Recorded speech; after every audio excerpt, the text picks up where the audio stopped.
12 de la noche, Mirada de Ciego, con la conducción de Efrén Gamarra Soles. Buenas noches, amables televidentes, estamos en Mirada de Ciego. Hoy a las 12 de la noche, es decir, dentro de 1 hora y 50 minutos aproximadamente, se cierran las inscripciones de candidatos.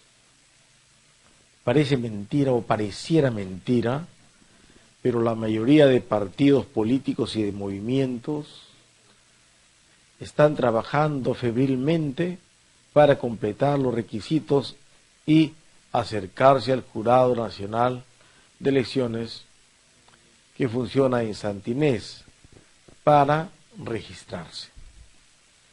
Como siempre en el Perú se espera la hora nona para preocuparse en verdad por hacer las cosas. Esto es lamentable porque desde ya nos da una imagen de cómo funcionan los partidos políticos y la carga de desinterés que existe por la sociedad.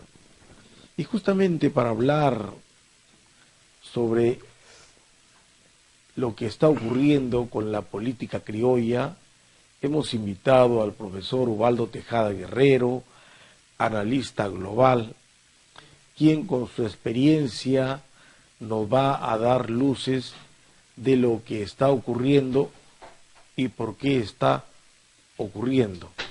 Buenas noches, Ubaldo. Gracias por estar en el programa. Gracias, mi estimado Efrén. Vengo hace pocos minutos, mientras estos 100.000 candidatos hacen su movimiento, incluido la región La Libertad, acaban de desmantelar los carros del Parque Virgen de la Puerta de la región Monserrate a la espalda del Omni. Mi pregunta a través de este medio de comunicación: ¿dónde está el comando que tiene que ver con la delincuencia en Trujillo?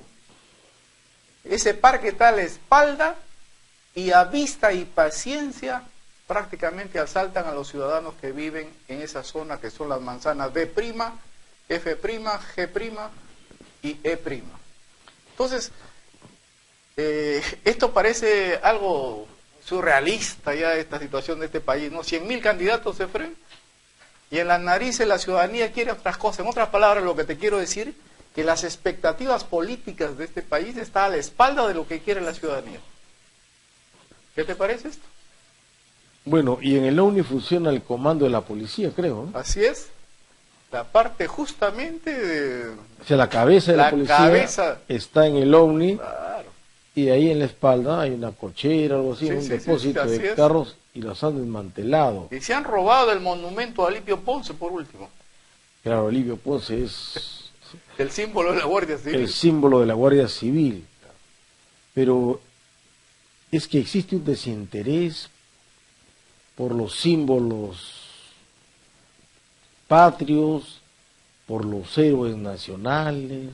Tú sabes, Ubaldo, tú eres profesor, se ha eliminado historia del Perú de la currícula escolar, y un país sin historia o una juventud que no conozca su historia no va a tener lógicamente raíces, no va a tener identidad, no va a existir una memoria histórica, prácticamente va a crecer como robots sin historia viva. ¿Qué nos está pasando, Ubaldo? Hoy día estaba leyendo el diario La Primera y ahí Carlos Roca hacía una exhortación a la militancia aprista, y más aún pues en estos momentos donde celebramos prácticamente el 7 de julio la heroicidad de este pueblo liberteño de la Revolución del 32, y estaba viendo un video que pasaron justamente en este programa, en donde se hacía ver pues que a la alta cúpula del APRA no le interesa su historia. Con eso te respondo la pregunta, ¿no? Andan atrás pues de los apetitos electorales, y ha sido interesante lo que planteaba Carlos Roca. Primero decía, no asaltar el presupuesto nacional. Segundo, actuar con honestidad. Tercero, alejarse de las tentaciones del dinero y el acaparamiento inmobiliario. Cuarto, retomar las raíces éticas de la política. Quinto, no utilizar influencias en beneficio propio, familiar o grupos económicos. 7, democratizar, descentralizar y moralizar los partidos. 8, no ser procesado por actos dolosos. 9, luchar por tierra para el pequeño agricultor. 10, educación gratuita y de calidad, lo mismo que la salud. 11, retomar los principios originales que deben conducir la ética política. 12, desprendimiento y autoridad en la vida privada y pública. 13, recuperar la fe en el pueblo, haciendo trabajo, pero con hombres honestos. Y él decía y cerraba con esto, dice, hoy la política significa sinonimia de ladrón, de corrupto y de sinvergüenza. Eso, según Carlos Roca, es el horizonte que marca la política en estos momentos electorales para el ciudadano de a pie común y corriente.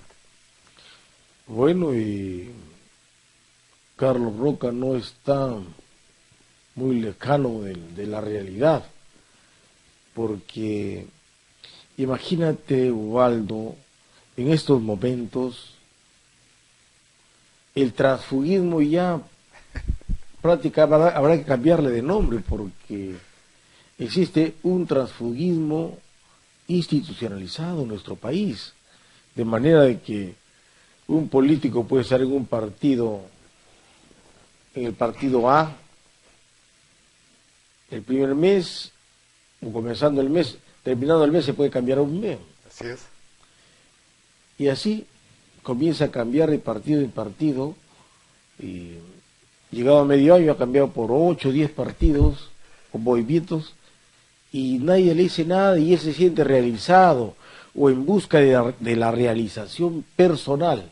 Ojo, no una realización política, sino una realización personal, y lo que se utiliza son los movimientos o los partidos políticos para conseguir esa realización personal, ¿no? Entonces, prácticamente los partidos políticos vienen a ser ahora lo que se conoce como vientres de alquiler para satisfacer tal o cual apetito. Los partidos prácticamente vienen a ser unos pequeños cárteles. Claro. Es que la mafiocracia ha ingresado también a la vida política, ¿no? Y esta democracia que se llama econocracia, según un periodista muy sutil que escribe en el suplemento dominical, está canjeando, como te dije la vez pasada, el tener por el ser. Por ahí nace el problema, es el enfoque nuevo que se tiene en la política. A la política lo ha reemplazado pues, la macroeconomía. Entonces la microeconomía del ciudadano de a pie prácticamente no existe dentro de los escenarios de análisis político de este país. Es buen político el que defiende el modelo neoliberal. Y nosotros lo escuchamos en los canales de televisión, en la radio, en los periódicos, etcétera. Toda esta situación vertida con una sutileza tal que pareciera que es normal en este país. Entonces esto es aterrador al fin y al cabo ya lo que está pasando, ¿no? Tú sales de este canal y vas a encontrar que la comisaría está cerrada y te matan en la puerta y no hay ningún policía. O sea, solamente están los serenos con un pito que bueno, tocarán pito hasta mañana, pero no pueden actuar ni intervenir. La ciudadanía paga serenazgo acá en este país. Y no tenemos nosotros realmente seguridad ciudadana de acompañamiento de la Guardia Civil para hacer efectiva esta labor de defensa ciudadana en este país. Que es el eje al final de todo, ¿no?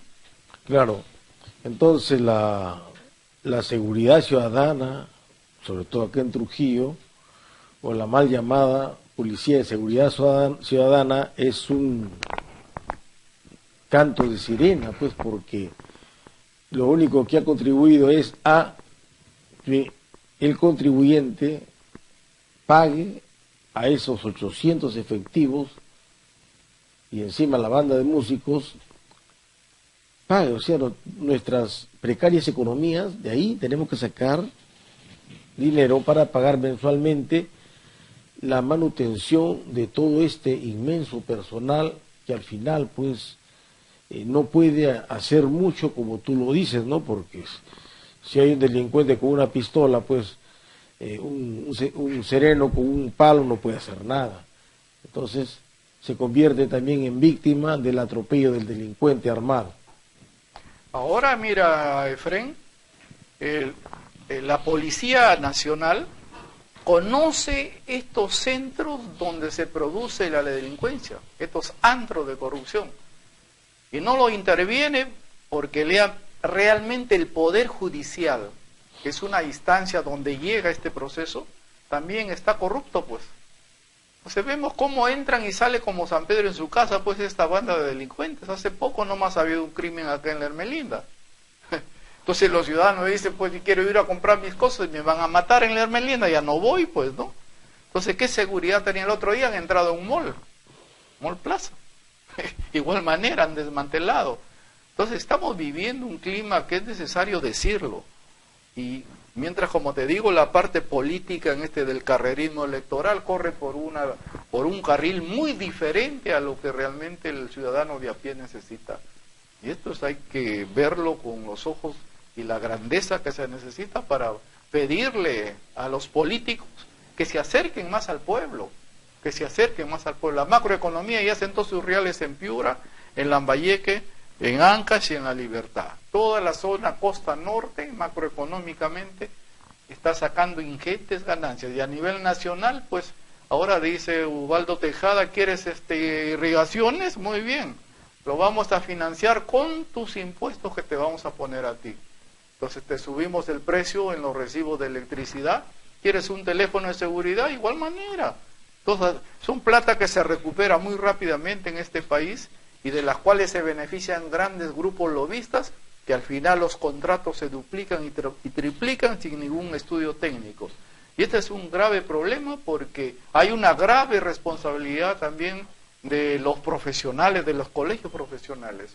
Colegio de arquitectos, colegio de economistas, colegio de contadores. Todos los colegios profesionales es momento ya que se pronuncien sobre la gravedad de este problema en el manejo del presupuesto nacional. Bueno, yo conversando con un constructor, un gran constructor peruano, me manifestaba pues cómo se gana en construcción y sintetizaba con la siguiente frase. Me dijo, después de la coca, la construcción. O sea, así, ¿no?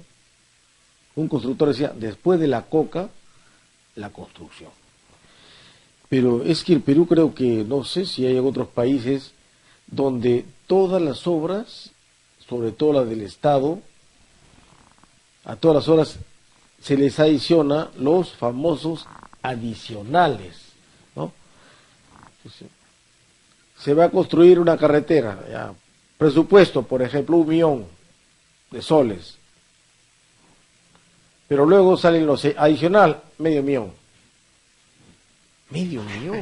50%. Miren ustedes, en la Oceánica del Sur, el adicional fue 300%, es decir, el triple.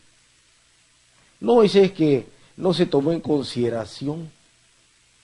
Entonces, ¿qué proyecto, de qué estudio técnico estamos hablando? No es como si un médico fuera a operar a un paciente, ¿no? Le va a operar de un apendicitis y le sale sacando el estómago, los riñones, ¿no? Como adicionales. Algo parecido.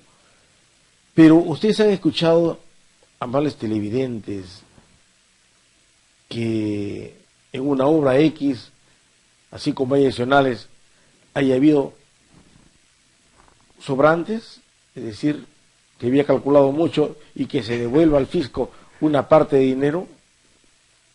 Ninguna obra, en ninguna obra hay sobrantes o excedentes, pero sí hay adicionales.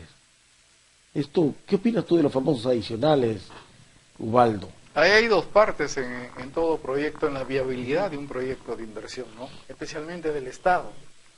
La primera es como el lobismo también entra en los famosos contratos que se hacen con empresas, ¿correcto? Pues se utilizan el presupuesto del Estado y dentro de ello pues el famoso diezmo que también existe. Y después si consolidan ya el contrato, vienen los adicionales que tú hablas. Pero hay una parte importante que también no lo tocan, sino en la medida que puedan hacer lo mismo con lo restante para hacer lo mismo que con lo primero han hecho. Entonces eso es el dinero que se queda sin utilizar, pero no es porque no puedan utilizarlo, sino porque ese dinero no está dentro de los parámetros de negociación de cómo manejan los contratos, tanto con los adicionales que tú hablas, ¿no? Y con el lobismo también que existe en los contratos. Y en este caso, vayamos a la Contraloría, a los órganos de control interno, que se hacen de la vista gorda, pues. Aquí se ha creado un sistema mafioso dentro de la burocracia donde los órganos de control interno, que están rentados por los mismos patrones que invierten, entonces ¿qué les va a controlar? Pues hermanos, si están dependiendo de ellos. Claro. El mismo Curi, ¿no?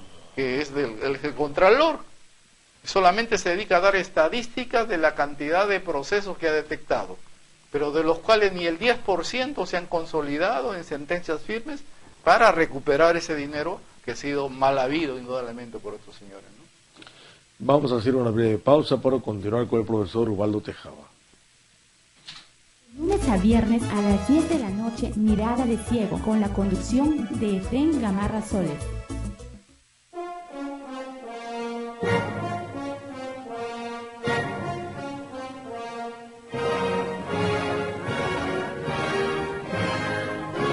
Pronto en circulación El hijo de malhechor, estremecedora novela que desnuda la psicopática personalidad de corruptos personajes quienes medan al amparo de la corrupción y la mediocridad generalizada, corrompiendo a su vez con dinero y prebendas las jóvenes generaciones.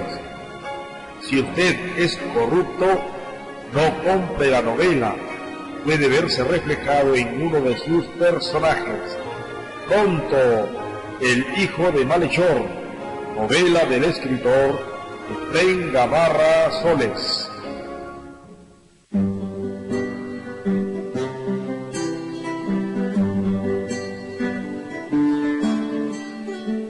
La patria libre y soberana tiene un padre Fidel, el hijo eterno de los tiempos, por el calfero Fidel, en el favor de la batalla estará siempre Fidel, la insigne de la historia clama viva Fidel, porque es ardiente inextinguible de la patria Fidel, su vida, lucha y consecuencia isolada Fidel, en la nobleza del patriota invicto el sol de Fidel, la prueba heroica y socialista exclama viva Fidel, la prueba heroica y socialista exclama viva Fidel, la patria libre y soberana tiene un padre Fidel, el eterno de los tiempos por el cartero Fidel, en el fragor de la batalla estará siempre Fidel, la insigne de la historia clama viva Fidel, glorioso estirpe de valientes guerrilleros Fidel, en el soporte del socialismo patria muerte Fidel, en la epopeya solidaria el corazón de Fidel, con fe y orgullo los pequeños cantan viva Fidel, con fe y orgullo los pequeños cantan viva Fidel, la patria libre y soberana tiene un padre Fidel, el eterno de los tiempos por el cartero Fidel, en el fragor de la batalla estará siempre Fidel,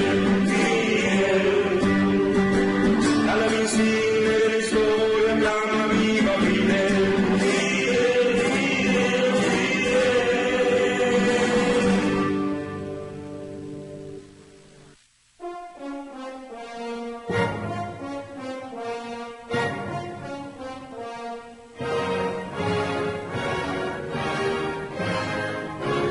Pronto en circulación El hijo de malhechor, estremecedora novela que desnuda la psicopática personalidad de corruptos personajes quienes medan al amparo de la corrupción y la mediocridad generalizada, corrompiendo a su vez con dinero y prebendas las jóvenes generaciones. Si usted es corrupto, no compre la novela, puede verse reflejado en uno de sus personajes. Pronto, El hijo de malhechor, novela del escritor Efraín Gamarra Soles. De lunes a viernes a las 10 de la noche, Mirada de Ciego, con la conducción de Efraín Gamarra Soles. Ubaldo, situémonos en nuestra ciudad. Estamos en Trujillo, Perú, departamento de la Libertad, porque eso de región es un eufemismo, ¿no?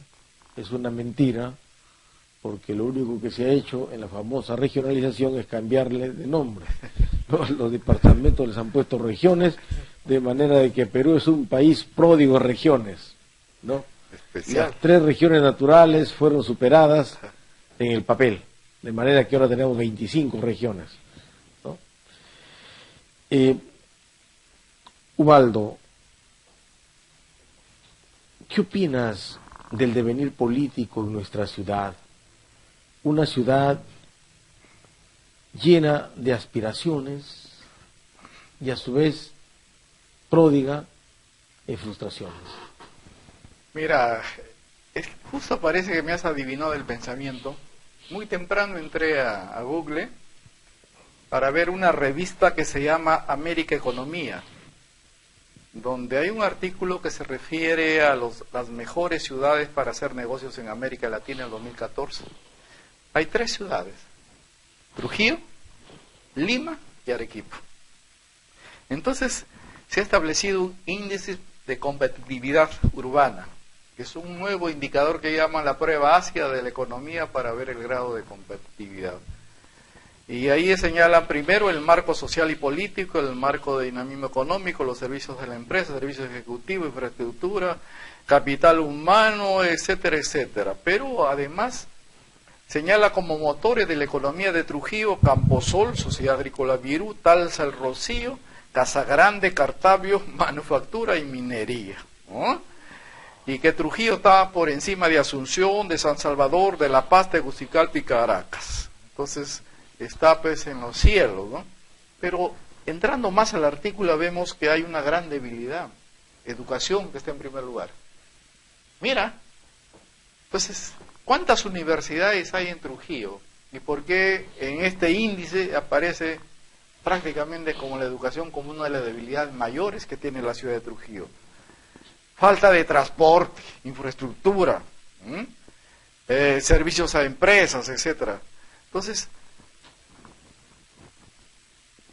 está creciendo Trujillo sin un desarrollo educativo, es la primera pregunta. Si está creciendo, ¿a costa de qué crece el Trujillo en estos momentos? Pues está creciendo a costa de denigrar la calidad educativa, pues indudablemente, la calidad de la salud. Si bajamos del canal y nos vamos a una cuadra, al frente del hospital de Belén vas a encontrar a todos los drogaditos durmiendo ahí. ¿Sabías eso? Están durmiendo ahí en ese espacio donde se van a vacunar y están durmiendo ante a sus... Y ahí han comenzado a asaltar ya los transeúntes, los mismos drogaditos. A una cuadra de la comisaría de Trujillo. ¿Eso se llama desarrollo humano? No. ¿Crecimiento económico? Sí. Ese crecimiento económico que tanto alaban los neoliberales, desligado del desarrollo humano, donde no se invierte en educación, no se invierte en salud, etcétera, etcétera. Ese es Trujillo, donde la delincuencia tiene las manos libres para actuar. Y la Policía Nacional, las autoridades y el mismo gobierno creen que es un problema de balazos, de pistolas y de represión solamente, cuando el problema es mucho mayor. Entonces, ahí está un poco graficado el problema a grandes trazos, ¿no? Claro, es indudable que Trujillo es una fuente, ¿no?, procesadora de materias primas, nada más, por la libertad. Ahora, ¿qué ocurre en el informe que tú mencionas? Se menciona de que es una zona agroindustrial por Chayimochi, minera y la caña, ¿no?, de Chicama. Pero estas industrias, sobre todo la extractiva, ¿qué nos deja o qué ingresos le deja al fisco? Esa es la pregunta, pues, ¿no? Claro, es interesante. Porque dice, PBI del Perú tantos millones, tantos miles, ¿no? Claro. Pero esos miles, ¿cuánto ingresó a caja? Es lo que debemos tener en consideración, porque ¿qué hacemos que haya 1.000 millones, por ejemplo, de producción, y de los 1.000 millones a caja entre 1? Entonces, lógicamente siempre van a haber médicos en huelga, policías reclamando aumentos, maestros reclamando, y problemas sociales o conflictos sociales todos los días. ¿Por qué? Si hemos crecido tanto, ¿por qué tanto reclamamos? ¿Porque somos reclamones? No creo, ¿no? Pregúntenle ustedes a los médicos por qué están reclamando, si les han aumentado tantas veces, como dice el gobierno, ¿no? Yo un médico creo que está ganando como $50,000, pero ellos dicen que no. Ahora, vayamos a los hospitales, no hay camas, los pacientes son atendidos en el suelo. Ustedes van al hospital de Belén, que está acá en el centro, y van a encontrar ustedes pacientes en los pasadizos atendidos en el suelo. Van ustedes a Lazarte, el hospital de Seguro Social, y van a ver pacientes atendidos en los pasadizos, muchas veces en el suelo. Esto no puede ser desarrollo humano, lógicamente. Ubaldo, tú decías que por qué si acá tenemos no sé cuántas universidades, ¿no? Universidades de Trujillo hay 7. Nacional, Upao, Vallejo, del norte, la privada de Trujillo, la Da Vinci y la católica, 7. Pero universidades de fuera que tienen sus filiales acá en Trujillo, ya perdimos la cuenta, ya mucha contabilidad para nuestros cerebros débiles, ¿no? Miles de muchachos salen anualmente o semestralmente con su cartón bajo el brazo y no saben qué hacer, porque del título que tienen únicamente saben cómo se escribe a lo mucho, pero no conocen la profesión, porque han sido sencillamente estafados, y no hay castigo para estos estafadores, Ubaldo.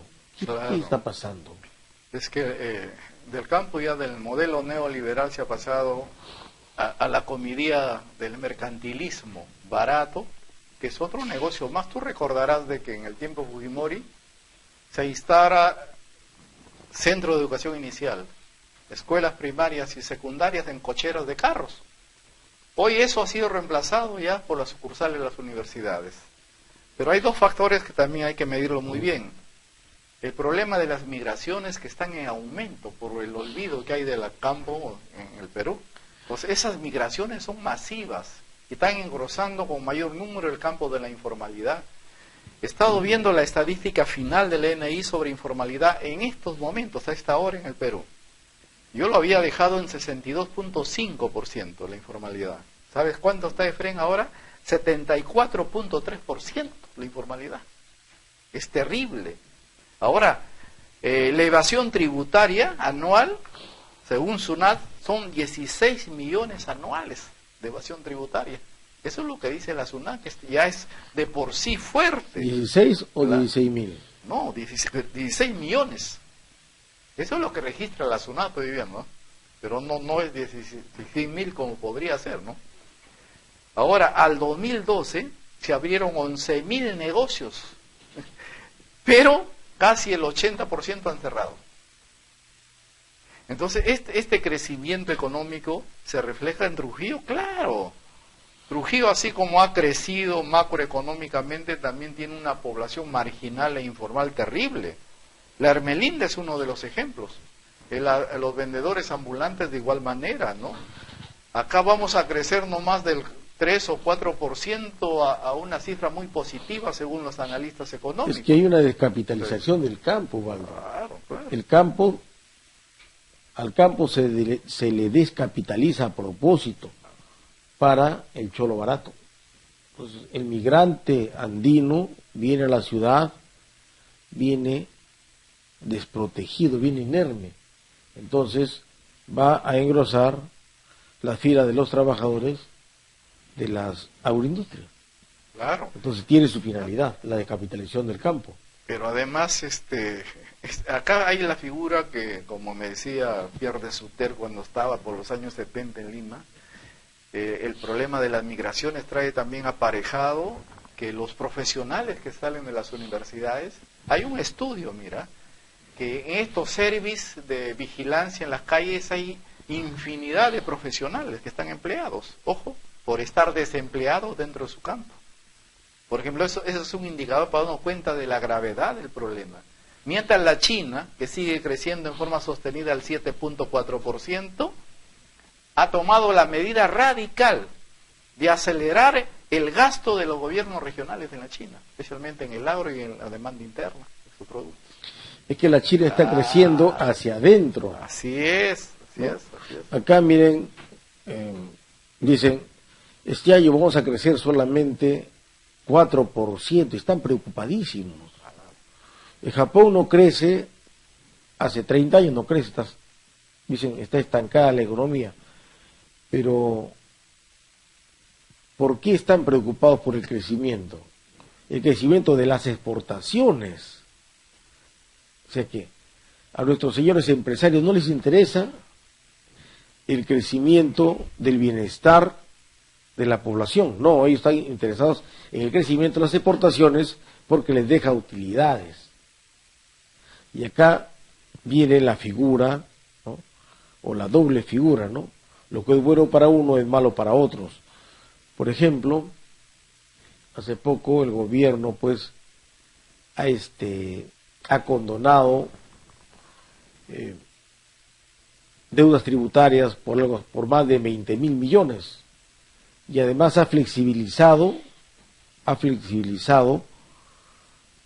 las concesiones en áreas de reservas naturales. Como ha dado esas dos medidas que son nefastas para la economía peruana y para el medio ambiente, Moody's, ¿no? La calificadora de riesgo Moody's lo ha elevado y dice, uy, Perú está muy bien. Miren ustedes, ¿eh? Y salen grandes titulares. Perú ha mejorado. Moody's nos ha clasificado en el rubro A. O sea, porque el gobierno da medidas contra el Perú, Moody's eleva la calificación del Perú.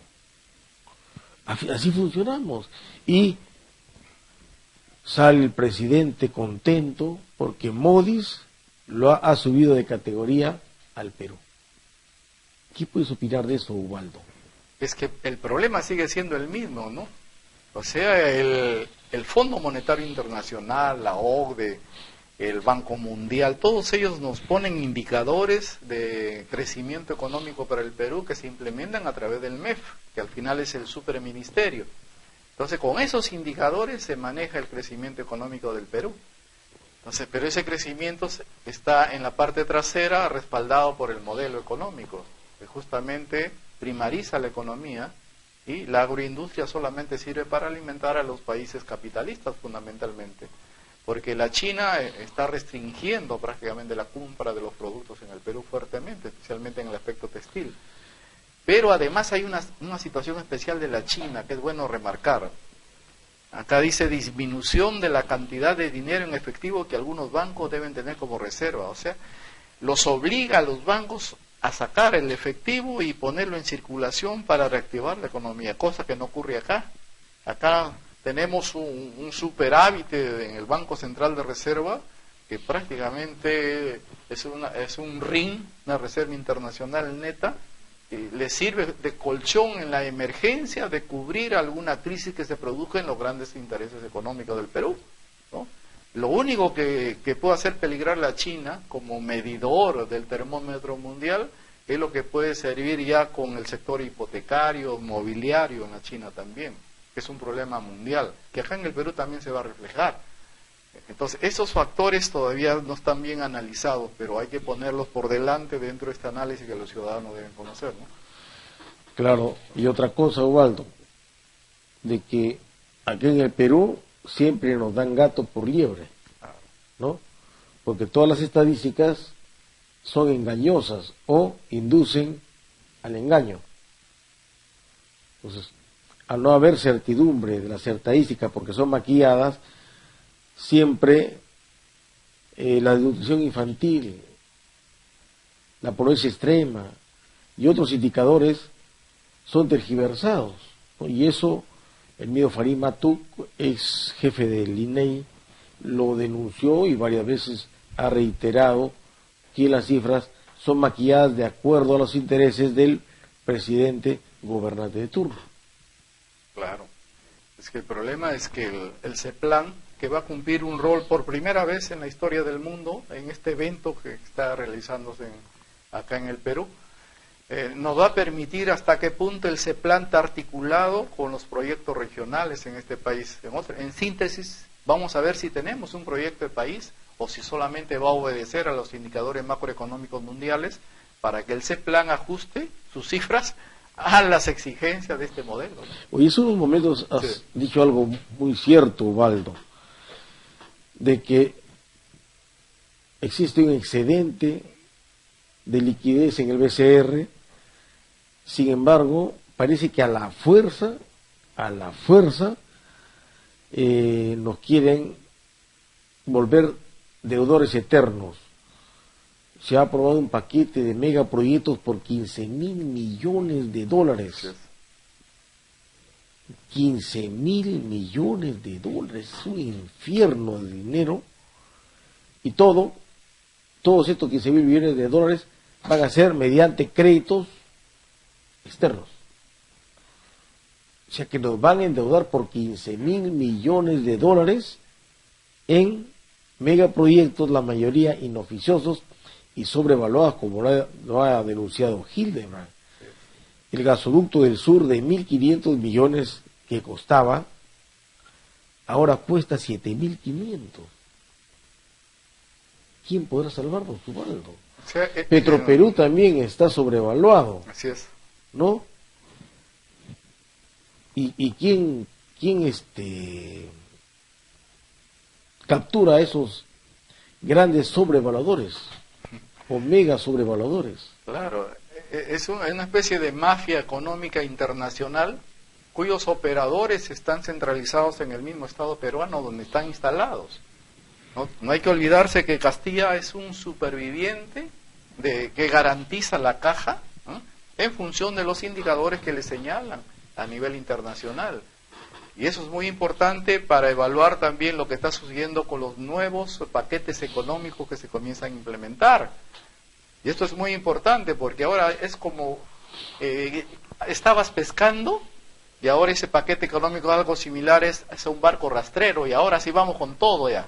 Vamos a el plancton, todo destrozamos ya prácticamente. Esos son los 4 paquetes económicos que según dicen, entre comillas, van a reactivar la economía, pero ¿a servicio de quién? ¿Y en función de qué intereses? Claro, lo que no explican nuestros grandes economistas del MEF es que, sencillamente, ¿qué se ha hecho con la bonanza? De 15 años de bonanza, ¿no? Porque la China nos compraba, había bonanza. Ahora que China ha restringido sus compras, hay crisis. ¿Pero por qué? ¿En qué se invirtieron esos miles de millones que ingresaron? Que debieron haber sido mucho más, de haber cobrado correctamente. Pero ¿en qué se ha invertido? ¿No? Es la pregunta del año. Claro. ¿En qué se invirtió? A ver, Waldo, tú eres el experto. Mira, Ahora, ¿qué dices tú? Es bien sencilla la pregunta y la respuesta, ¿no? Si estamos diciendo que somos un país dependiente, un patio trasero, indudablemente que las ganancias fugan, pues. Hay una inmensa cantidad de dinero que va al lavado de activos, también no hay que olvidarlo, ¿no? Y esta mafia que opera y que no tiene realmente nombre propio, se va distrayendo en fenómenos como el Udurresti, por ejemplo, últimamente, ¿no? En fenómenos que nos olvidamos, cómo se hizo lo de Petroperú, ya nos olvidamos indudablemente, ¿no? Cómo se han hecho los grandes negociados y a quienes han venido a parar. ¿Se ha recuperado ese dinero? No se ha recuperado. Sigue en investigación. Pero de hecho, la gran ganancia del capital tipo Telefónica, por ejemplo, han ido a sus centrales, pues indudablemente. Todas las grandes ganancias de Shugán, de todas estas grandes empresas, del mismo Yanacocha, todos no están en el Perú hace mucho tiempo. Somos exportadores netos nosotros de divisas al exterior más que al interior del país. Entonces no nos garantizamos nosotros para tener una economía sólida que signifique, entre comillas, lo que llaman los economistas sostenibilidad. O sea, el crecimiento no se sostiene porque está hecho en arena, no está hecho en roca sólida. Y ese es el problema que tenemos que afrontar como la gran deuda social que vamos a tener que ver a muy poco tiempo, cuando la economía internacional ya comience a enfriarse con mayor fuerza, ¿no? Claro, entonces, en otras palabras, no se ha invertido en proyectos reproductivos semejante cantidad de dinero. Se han dedicado al despilfarro y al saqueo, al robo. Es por eso que, por ejemplo, no únicamente los de arriba del gobierno central, no, sino que, mira, imagínate acá el presidente Loreto sobrevaloró una obra de 500 millones, lo subió a 800, así como cualquier cosa, ¿no? Como jugando. A veces cuando en este programa decimos que los grandes ladrones no roban 1 millón, ni 2, ni 3, sino roban cientos o miles, mucha gente dice, caramba, creo que está exagerando, puede pensar, ¿no? Pero ahí tenemos un ejemplo. Entonces, estos cleptómanos de la política, o mega cleptómanos, son gente enferma que no se contenta con robar 1, 2, 10 millones, no quiere robar cientos o miles de millones, a pesar de saber que humanamente es imposible disfrutar de ese dinero. Y por culpa de ellos, miles de niños se mueren de frío en la sierra.